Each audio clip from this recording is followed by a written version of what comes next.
ये है हमारा नया घर और आपकी वेडिंग एनिवर्सरी पर छोटा सा गिफ्ट। क्या? इतना बड़ा घर? तो ये था वो सरप्राइज?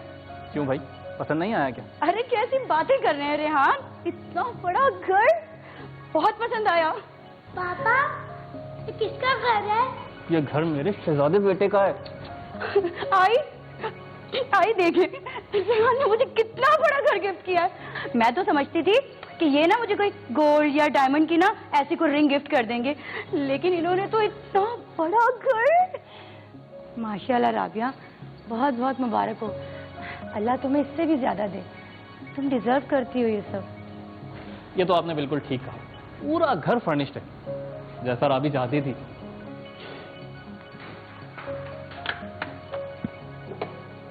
अरे रे बेटा, ध्यान से टूट जाएगा ना गिरकर, बहुत महंगा होगा। ये घर ये सब कुछ इसी का ही तो है, जो चाहे करे। मेरे बेटे को कोई कुछ कहने वाला नहीं है यहाँ पर। क्यों चैम्प? Yes papa. अच्छा, अब सेलिब्रेशन के लिए कहीं चलते हैं ना, कि यहीं खड़े रहेंगे? जैसा आपको ठीक लगे। खाना खाने चले? तुम लोग जाओ। क्यों आई, आप अपनी बहन की खुशियों में शरीक होना पसंद नहीं करेंगे? अरे ऐसी बात नहीं है, मेरी दुआएं तो हमेशा इसके साथ हैं, तभी तो आज इसे इतना सब कुछ मिला है। सब? मुझे तो लगा था कि ये सब मेरे मेहनत का नतीजा है। अरे ठीक कह रहे हो तुम भी। अच्छा, अब हम लोग चलते हैं, असल में इन्हें कहीं काम से जाना है।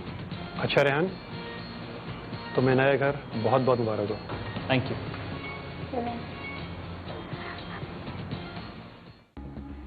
आधी जिंदगी गुजर गई मेरी इन लोगों के कपड़े सीते सीते, और मिलता क्या है? 100-200 रुपए। मुझे तो लगता है अब घर घर जाके झाड़ू पोछा करना पड़ेगा अपनी छोटी छोटी जरूरियात पूरी करने के लिए। या अल्लाह, तूने मुझे औलाद नहीं दी, ना कोई और सुख। एक ये शौहर दिया है, वो भी निकम्मा, 7-8 हजार की नौकरी से आगे जाता नहीं है। या अल्लाह, मेरे पास राबिया जैसी खुशियां क्यों नहीं है? क्यों कुफर कलमात अदा कर रही हो? जो कुछ अल्लाह ने हमें दिया उसमें खुश रहना कब सीखोगी तुम?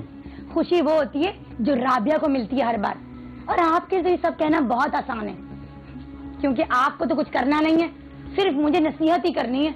बस भी कर दो आसिया, दिन में तो इसे दुआएं देने का दिखावा कर रही थी, मोहब्बत जता रही थी, और अब क्या हो गया तुम्हें? दिखावा मैं नहीं, राबिया कर रही थी। उसको अच्छी तरह पता था कि हम उसके आलीशान बंगले में जा रहे हैं, लेकिन ड्रामा रचाया मेरे सामने, मुझे नीचा दिखाने के लिए कि देखो मेरा शौहर मेरा कितना ख्याल करता है, और तुम्हारा शौहर 2 वक्त की रोटी भी नहीं दे सकता ठीक से। खुदा के वास्ते आसिया, हमारा इनसे मुकाबला नहीं करो। जो कुछ उनके पास है वो उनका नसीब है। मैं नहीं मानती इस नसीब को, मैं अपना नसीब बदलूंगी चाहे कुछ भी हो जाए। और इसके लिए तुम क्या करोगी, ये बताना जरा मुझे। मुझे नहीं पता। नवीद आप एक काम करें, आप ना ये जॉब बदल लें, कोई दूसरी जॉब कर लें, या डबल जॉब कर लेना, या फिर कोई छोटा मोटा कारोबार कर लें, कोई बिजनेस अच्छा सा रेहान की तरह ना। पर प्लीज मुझे वो सब कुछ चाहिए जो उस राबिया के पास है, प्लीज। मैं हर बार तुमसे बहस करूं, इतनी मुझ में हिम्मत नहीं है। कायनात का जो सबसे पहला जुर्म है वो हसद की बुनियाद पर रूनुमा हुआ था। शैतान ने हजरत आदम अलैहिस्सलाम से हसद किया कि बारी ताला इनको तूने खलीफा बना दिया। उसी हसद ने उसे अल्लाह के हुक्म के इनकार की राह पर डाल दिया, जिससे वो शैतान हुआ, मरदूद हुआ, इबलीस बना, और अल्लाह ताला ने उसे क़यामत तक के लिए अपनी बारगाह से निकाल दिया। अरे तुम्हारे घर से कल रात इतनी चीखने चिल्लाने की आवाजें आ रही थी, पूरा मोहल्ला गूंज रहा था। कुछ नहीं सलमा, बस ऐसे ही। ऐसे तो कोई नहीं चीखता। मैंने सोचा जाकर पूछूं हुआ क्या है, फिर ये सोच के रह गई कि दोनों मियाँ बीवी का आपस का मामला है। बस यूं ही नहीं आई। देख आसिया, हम एक जमाने से इस मोहल्ले में रहते हैं, और अच्छे बुरे वक्त में दोनों एक दूसरे का साथ भी देते हैं। जितना तेरी बहन नहीं जानती तुझे, मैं जानती हूँ। हाय हाय सलमा, यही तो दुख है। अरे तो हुआ क्या है बताना। अरे क्या बताऊं सलमा, राबिया ने भी 6 महीने पहले नया घर लिया था। वो घर क्या कम था कि कल मुझे अपने आलीशान बंगला दिखा दिखा कर जला रही थी कि देखो आई, मेरा शौहर मेरा कितना ख्याल करता है। ये तो बहुत गलत बात है, इस तरह अपने पैसों की नुमाइश कर रहे हैं। जबकि वो जानते भी हैं कि तू सपनों में ही देख सकती है ये सब कुछ। अरे मेरा मतलब है उसे तुम्हारा ख्याल करना चाहिए, अपनी बड़ी बहन का। अरे तुम कुछ पैसे मांग लो अपने शौहर के कारोबार के लिए, ताकि तुम्हारे भी दिन फिर जाएं। बल्कि उसे तो खुद ही देने चाहिए, जरूरी थोड़ी है कि तुम भिखारी बन के जाओ। अरे सलमा, आज इतना घमंड हो रहा है ना उसे अपनी दौलत पर, वो वक्त भूल गई जब उसकी शादी से पहले मैंने और नवीद ने उसकी पढ़ाई का सारा खर्चा उठाया। अरे बहन, आजकल तो खून सफेद हो गए। अगर वो पैसों की इमदाद करती है तो ठीक है, वरना एक और तरीका है। दूसरा रास्ता कौन सा? काला इल्म। काला इल्म? हाँ हाँ, मैं एक बाबा को जानती हूँ, वो काला इल्म करते हैं, तुम्हारे सारे मसले हल हो जाएंगे अगर तुम चाहो तो। अरे सलमा, मैं इन बाबों को नहीं मानती। अरे फ्रॉड होते हैं ये लोग। अरे सुनी सुनाई बात नहीं कर रही, आप बीती बता रही हूँ। देख ले मेरे हालात कैसे बदल गए। मेरे शौहर के पास पहले खटारा बाइक थी, अब कार आ गई। अगले महीने आखिरी किस्त दूंगी, तेरे दिन फिर जाएंगे। सोच ले भाई, आगे तेरी मर्जी। जादू हमारे आइम्मा अकाबरीन फुकहा के मुताबिक बाज़ सूरतों में कुफ्र है और बाज़ सूरतों में हराम है। कुफ्र तब होगा जब वो जादू करने वाला या करवाने वाला किसी कुफ्रिया अमल का इर्तिकाब करेगा, कोई ऐसा काम करेगा जो इस्लाम के मुताबिक कुफ्र होगा। मसलन कुरान मजीद की तौहीन अगर हो, और अगर वो कुफ्रिया चीज़ कोई उसमें शामिल नहीं, तब भी वो हराम के दर्जे पर आता है। इसलिए हमारे आइम्मा और उलमा इसके ऊपर मुत्तफिक हैं कि ये कुफ्र है या कम से कम हराम के दर्जे पर है। 5 लाख? इतने पैसे तो मेरे पास नहीं होंगे आई। तो तू रिहान से बोलना, उसके पास तो होंगे। देख, अब मैं डायरेक्ट उसे तो नहीं बोल सकती थी ना। इतने पैसे तो रिहान के पास भी नहीं होंगे आई। अभी तो उन्होंने इतना बड़ा घर लिया है। और तो क्या सारे पैसे इस बंगले पर लगा दिए? देख, कुछ तो सेविंग कर रखी होगी। राबिया, राबिया, मैं तेरे पास बहुत उम्मीद लेकर आई हूँ। राबिया देख, तू एक बार रिहान से बात करके तो देख, शायद उसके पास हो ना। वो मुझे इतनी सुबह सुबह खैरियत तो है आई? हाँ, वो कुछ पैसों की जरूरत थी। कितने? वो 5, अरे नहीं रेहान, 5,000 नहीं, 5 लाख की जरूरत है। 5 लाख? उसका क्या करेंगे आप? वो रेहान, वो ना आई नवीद भाई के लिए जो है ना पैसे मांगने आई है, ताकि ना वो कोई अच्छा सा कारोबार शुरू कर सके। अच्छी सोच, मगर कोई फायदा नहीं। अरे क्या मतलब? मतलब ये कि नवेद भाई को ना तो बिजनेस में कोई एक्सपीरियंस है और ना ही उन्हें कोई शौक है। वो सिर्फ जॉब कर सकते हैं बस। अरे ऐसी बात नहीं है, उन्हें मौका मिलेगा तो वो जरूर कुछ करेंगे, मुझे उन पे पूरा यकीन है। पर मुझे यकीन नहीं है। बिजनेस में अगर नुकसान हो गया तो कल को वो मेरा कर्ज कैसे वापस चुकाएंगे? और आप लोगों के पास तो कोई विरासत भी नहीं है गिरवी रखने के लिए। देखो रेहान, उम्मीद पर दुनिया कायम है, और उम्मीद तो हमेशा अच्छी रखनी चाहिए ना।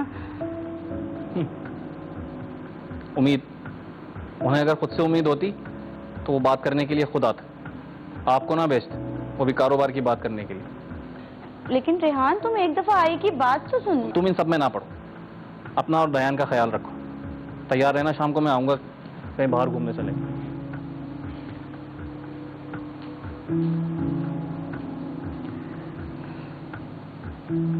आप कहाँ जा रही हो आई? बैठो ना, खाना खा के जाना। नहीं, मुझे देर हो रही है। अच्छा, ये ना मैंने आपके लिए कुछ कपड़े निकाले हैं। इनको पता क्या कह रहे थे? कह रहे थे उठा के किसी नौकरानी को दे दो। मैंने कहा जब मेरी अपनी बहन है तो फिर मैं किसी नौकरानी को क्यों दूं? और ना इसमें हाँ, बयान के भी कुछ कपड़े हैं। आप ऐसा करना, मोहल्ले में किसी को दे देना।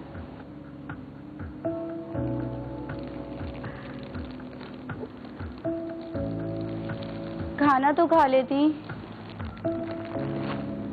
जिसको अल्लाह ने कोई नेमत अता की है, उसको भी कुरान और हदीस की यही तालीमात हैं कि वो उस नेमत को बांटे, लोगों के लिए आसानियां पैदा करे, लोगों को सहूलत फराहम करे। लिहाजा अगर किसी को अल्लाह ने माल से नवाजा है, इज़्ज़त और मनसब से नवाजा है, उसे चाहिए कि वो लोगों को उससे जलाने की बजाय लोगों के लिए थोड़ा सा खुशियों का सामान करे। और अगर रिश्तेदारी हो, फिर तो रिश्तेदारों की मदद करना ये तो कुरान और हदीस में एक ऐसे फरीज़े के तौर पर बयान किया गया है कि जिससे कोई भी साहिब ईमान शख्स एवॉइड नहीं कर सकता। कुरान ने जहाँ कहीं माल खर्च करने की बात की, कहा ज़विल कुर्बा, कराबत वाले, करीबी रिश्तेदार, करीबी रिश्तेदार, करीबी रिश्तेदार, तो करीबी रिश्तेदारों का बहुत हक। मदद मांगने गई थी मैं उसके घर, कोई भीख नहीं, जो मुझे बेइज्जत करके अपने घर से निकाल दिया। तो अब तुम मुझसे क्या चाहती है? बाबा, मैं चाहती हूँ कि राबिया से ज्यादा दौलत मेरे पास हो, ताकि मैं उसे उसकी औकात याद दिला दूं। रातों रात आसमान से पैसा तो टपकने से लाते हैं लिए।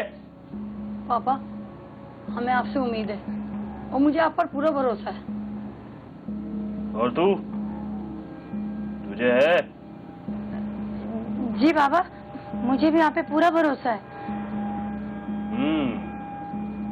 तो बस फिर इंतजार करो। काला इल्म बहुत कठिन होता है और उसका असर बहुत गहरा होता है। तेरी बहन और उसके घर वालों को नुकसान पहुंचेगा, माल का भी और जान का भी। जब उन्हें मेरी परवाह नहीं, तो मैं उनकी फिक्र क्यों करूं? तो बस फिर ठीक है, मैं आज ही से अपना काला इल्म करना शुरू कर देता हूं। तेरी बहन अपना सब कुछ तुझ पे निछावर कर देगी। सच बाबा? हाँ, 50,000 दे जा। क्या? 50,000? लेकिन बाबा, मेरे पास तो इतने पैसे नहीं हैं। करोड़ों की जायदाद हासिल करने के लिए तुझे 50,000 खाने का सौदा लग रहा है? अगर नहीं दे सकती तो चली जाए यहाँ से। नहीं नहीं बाबा, है ना पैसे? तेरे कान में जो सोने की वाली है ना, बाबा को उतार के दे दे। पापा को गुस्सा आ गया तो बना बनाया खेल बिगड़ जाएगा। दे दे।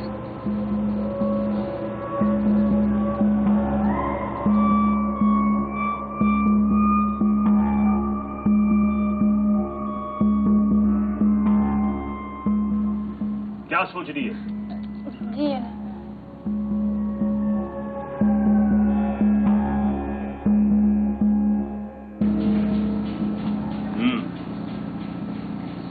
ठीक है, अब बेफिक्र हो जा और जा, और जैसा मैं बोलूं वैसे ही करना है। चल अब जा यहाँ से। ये जो जादू के साथ काला का लफ्ज़ इस्तेमाल होता है, काला जादू, कुरान मजीद में तो इसे कहा सेहर, लेकिन काला जादू हम इसे अपने उर्दू ज़ुबान के एतबार से कहते हैं, सब कॉन्टिनेंट का ये वर्ड है काला जादू। गोया ये वो जादू है जो हराम के दर्जे पर है, जो सरासर गुनाह है। ये कोई करने वाला हो या कराने वाला हो या उसमें मदद देने वाला हो, सब एक ही तरह के गुनाहगार हैं। और अगर कुफ्रिया अमल उसमें कोई होगा तो उसकी इस्लाम में सज़ा ये है कि ऐसा शख्स करने और करवाने वाला वो मुर्तद शुमार होगा और वो वाजिबुल कत्ल होगा। इस्लामी रियासत उसे सज़ा देगी।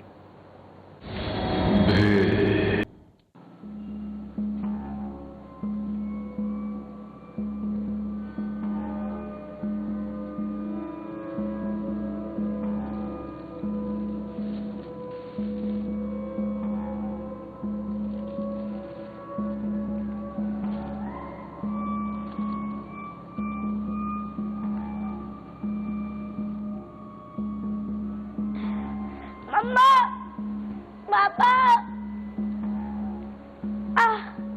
मम्मा, पापा,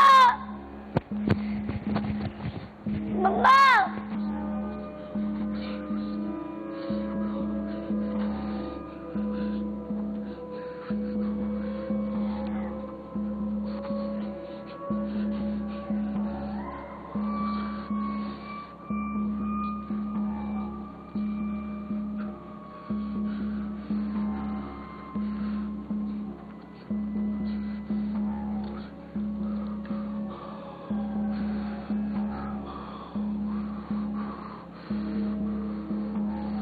क्या हुआ बेटा? क्या हो गया दयान? ओह, देखिए कितना पसीना आ रहा है इसे। मम्मा, गर्मी लग रही है, ऐसी देखे। आप एसी चेक कीजिए ना, देखिए उसे कितना पसीना आ रहा है। तो एसी तो चल रहा है, हाँ पसीना क्यों आ रहा है बेटा? क्या हुआ? क्या हो गया बेटा?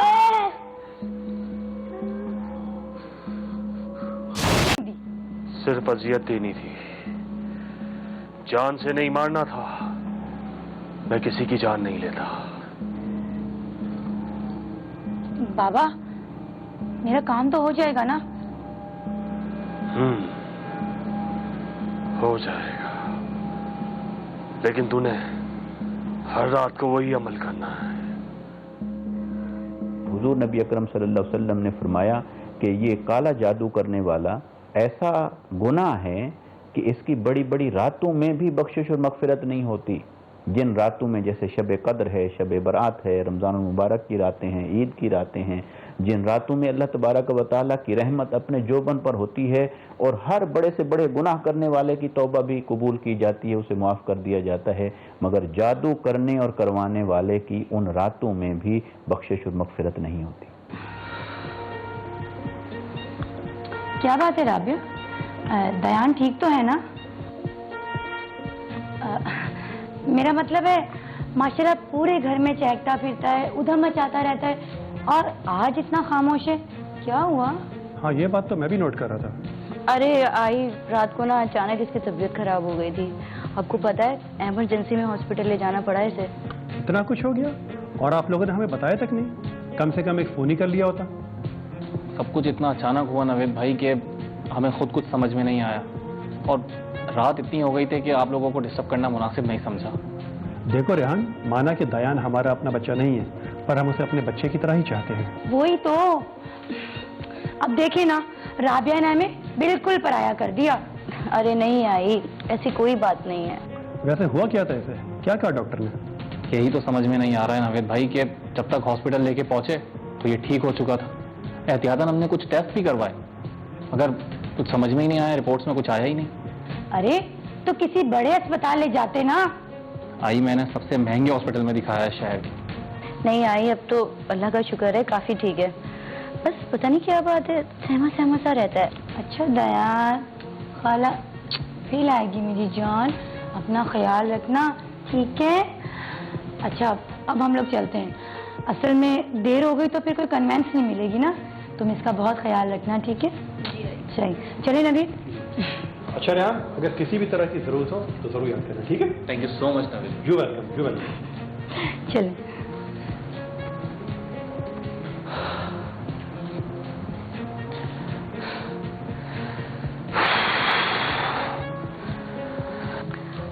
रेहान, मैं तो कहती हूँ कि ना किसी मौलवी साहब को बुलवाते हैं। क्यों भाई, किस लिए? मुझे ना ऐसा लगता है ये घर भारी है, या फिर यहाँ कोई साया है। कैसी बातें कर रही हो यार, तुम पढ़ी लिखी हो और ऐसी सोच रखती हो। तो फिर आप ही बताएं ना, क्या हो गया ऐसा जो डॉक्टर भी नहीं पता लगा पा रहे हैं? आखिर क्यों, ये सब क्यों हो रहा है? देखें, मेरी खातिर ना सही, बच्चे की खातिर बुलवा लीजिए।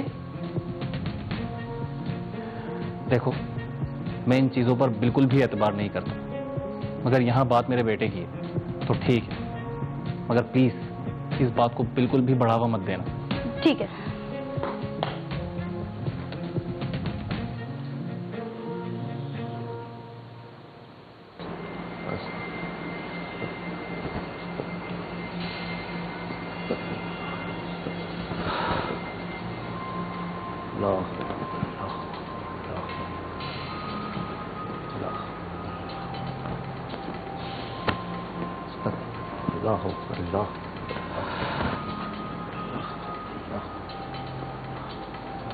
क्या यार, दिन ने बुलवा ले, रात में तकलीफ दी थी।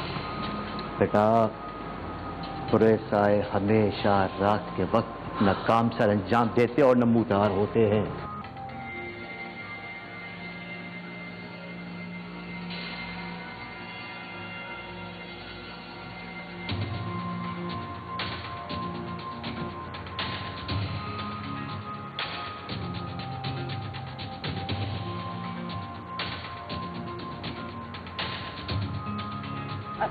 कारी साहब, आप चाय पिएंगे?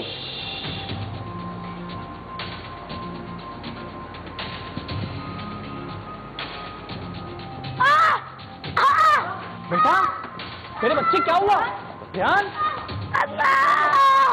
मेरा कोई हाथ पकड़ ले।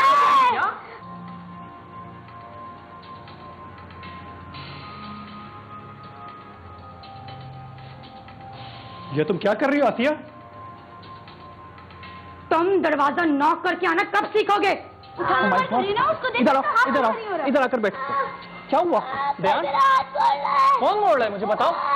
अरे आपको नजर नहीं आ रहा, उसका हाथ मोड़ रहा है। कुछ करे ना, उसका हाथ नहीं सीधा हो रहा है। मैं डॉक्टर को कॉल करता हूँ। आप जिसे हॉस्पिटल लेके चलते हैं। आप जरा एक तरफ हो जाए। लेकिन कारी साहब,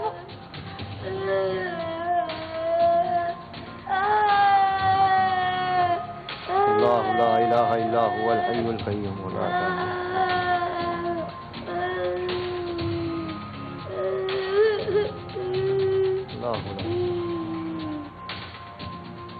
ये सब क्या तमाशा लगा रखा है तुमने?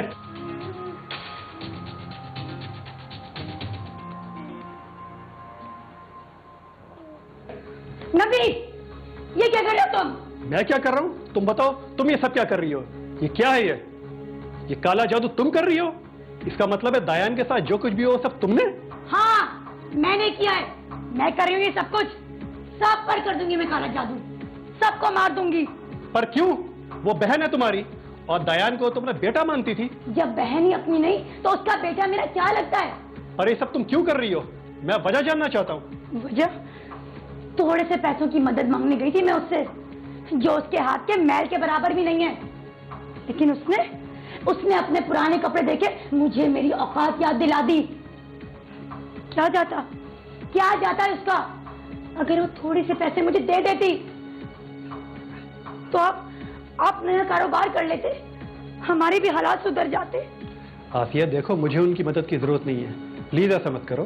लेकिन मुझे जरूरत है। और नबी, आप मेरे काम के बीच में मत आए, वरना क्या तुम मुझ पर भी करोगे काला जादू? अगर जरूरत पड़ी तो मैं ये भी कर गुजरूंगी। अल्लाह तबारक व तआला ने सारी दुनिया को असबाब की दुनिया बना दिया है। जैसे मेडिसिन आप खाते हैं वो आपको रिलीफ देती है, कोई चीज़ खाते हैं वो बंदे को ख़राब करती है। हर चीज़ का एक असर है, उसका एक इम्पैक्ट है।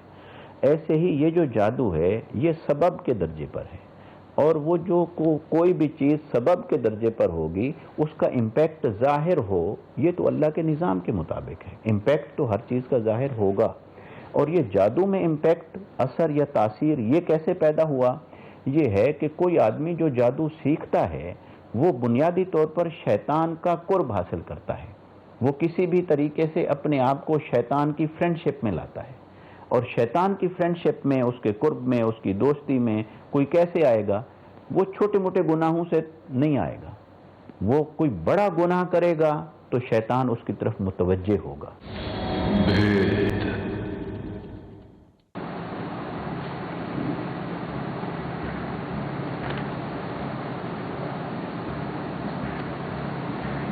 ये दम किया हुआ पानी आप अपने बच्चे को पिला दीजिएगा। जी लाए, मैं पिला दूँ। मौलवी साहब, आप कह रहे थे कुछ कि आज आप कुछ बताएंगे। जी मोहतरम, जैसा कि मैंने आपको पहले भी बताया था कि आपके बेटे पर काला जादू हुआ है, और ये आपके किसी करीबी ने किया है। तो मौलवी साहब, ऐसे कैसे पता चलेगा? मेरे करीब तो लाखों लोग होते हैं। कोई ऐसा नाम जिसका पहला हुर्फ अलिफ से शुरू होता है, मैंने हिस्सार निकाला। कहीं अरसलान तो नहीं?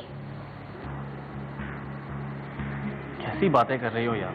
बिजनेस पार्टनर है वो मेरा, मुझसे ज्यादा जायदाद है उसके पास, वो क्यों करेगा ऐसा?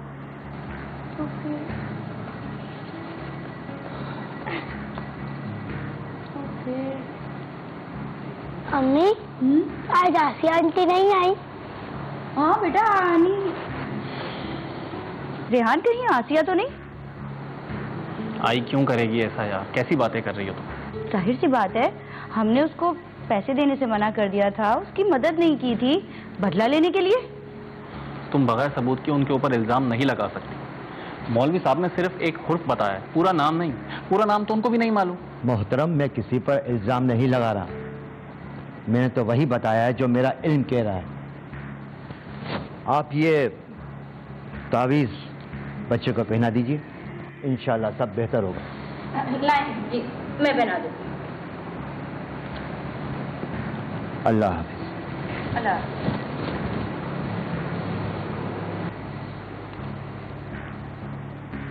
ये ना अब तुमने अपने गले से उतारना नहीं है, बिल्कुल भी, बता रही हूँ मैं, ठीक है?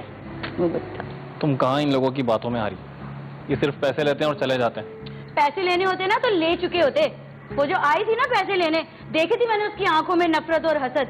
ऐसे देख रही थी मेरे बच्चे को, मेरे बच्चे की तकलीफ से उसके चेहरे पे एक अजीब ही खुशी तारी थी। वो मुझे लग ही नहीं रहा था कि मेरी बहन है। अच्छा यार, काम डाउन।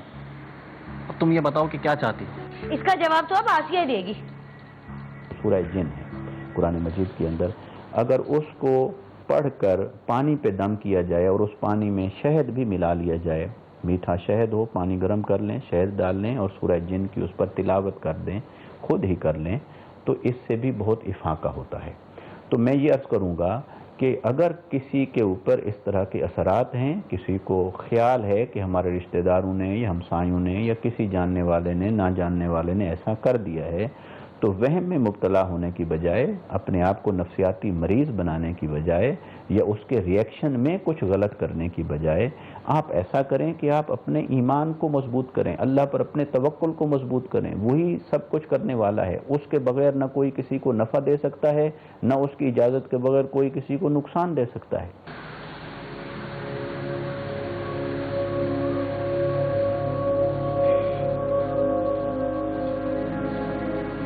नाश्ता तैयार है आपका।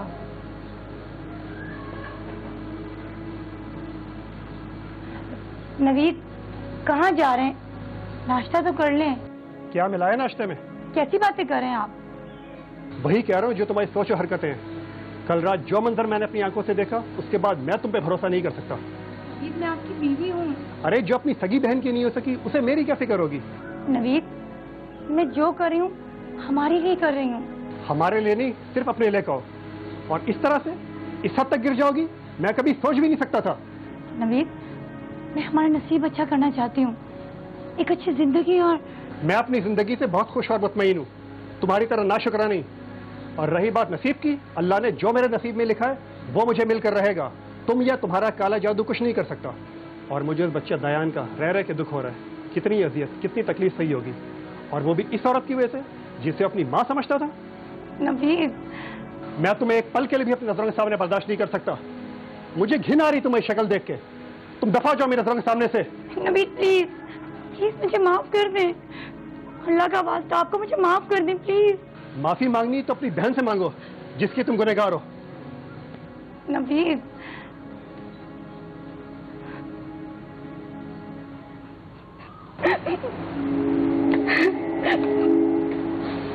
आंटी, आपको क्या हुआ है? आप रो क्यों रही है? आपको किसने मारा है? इधर आओ, दूर रहो काला जादू करने वाली चुड़ैल से। अम्मा, ये चुड़ैल क्या होती है? चुड़ैल ये जो तुम्हारे सामने खड़ी है। बस करो राबिया, बच्चे के जहन में कैसी बातें डाल रही है? बस करें आप। मेरे बच्चे को पता होना चाहिए कि कौन उसके लिए सही है और कौन गलत। देखिए, आसिया की तरफ से मैं आप लोगों से माफी मांगता हूँ। अच्छा, इस मुंह से सिर्फ पैसे मांगे जा सकते हैं, माफी नहीं? इसे जरा शर्म नहीं आई मेरे बच्चे के साथ ये सब करते हुए, इस नन्ही से जान के साथ ये सब करते हुए, जिसे पता भी नहीं है कि इसके साथ हुआ क्या है और किया किसने। मुझे तो तुम्हें अपनी बहन कहते हुए शर्म आती है। मैंने कहा निकलो मेरे घर से, निकलो। क्या कर रही हो यार, पागल हो गई? नहीं नहीं राबिया, नहीं, तुझे अल्लाह का वास्ता राबिया, मुझे माफ कर दे। मैं हसद और जलन में पागल हो गई थी राबिया। मैं भूल गई थी कि जिस बच्चे को मैंने अपनी औलाद बना के पाला, मैं उसी को नुकसान पहुंचा रही हूँ। राबिया, मुझे एक बार माफ कर दे। मैं जिंदगी भर अपनी शक्ल नहीं दिखाऊंगी, मैं तुझे अपनी आवाज भी नहीं सुनाऊंगी। राबिया, मुझे माफ कर दे। वो वाकई शर्मिंदा है यार, उसे माफ कर दो। बस कर दें आप, ये भी इसका कोई नया नाटक होगा। ये फिर हमारी पीठ में खंजर घोंपेगी। शायद इसमें कुछ गलती हमारी भी है। अगर मैं इनकी इमदाद कर देता तो आज ये सब कुछ नहीं होता। फिर मैं ये सब कुछ कर भी तो तुम लोगों के लिए ही रहा। खुदा ना खास्ता अगर ये बात इससे आगे बढ़ जाती तो मेरे बच्चे का क्या होता, तुम्हारा क्या होता? ये घर, ये दौलत, ये पैसा, ये सब किस काम का है मेरे? वो सच्चे दिल से माफी मांग रही है, कर दो उसे माफ। राबिया। अच्छा आई, मैंने भी अपना दिल साफ कर लिया है और तुम्हें माफ कर दिया है। आइंदा से तुम मुझसे कभी गुनाह कोई भी है उसमें हमेशा शर्मसारी है। गुनाह के अंदर हमेशा नदामत और शर्मसारी है। बस किसी को जल्दी और किसी को देर बाद और किसी को आखिर में। जब भी हो तो गुनाह इंसान को शर्मसार कर देता है, नादिम कर देता है, रुस्वा कर देता है। हमें चाहिए कि हम उस रास्ते पर ही न जाएं कि जिस रास्ता का राज खुल जाए तो न हमारी इज्जत रहे, न हमारे रिश्ते रहें, न हमारे ताल्लुक रहें।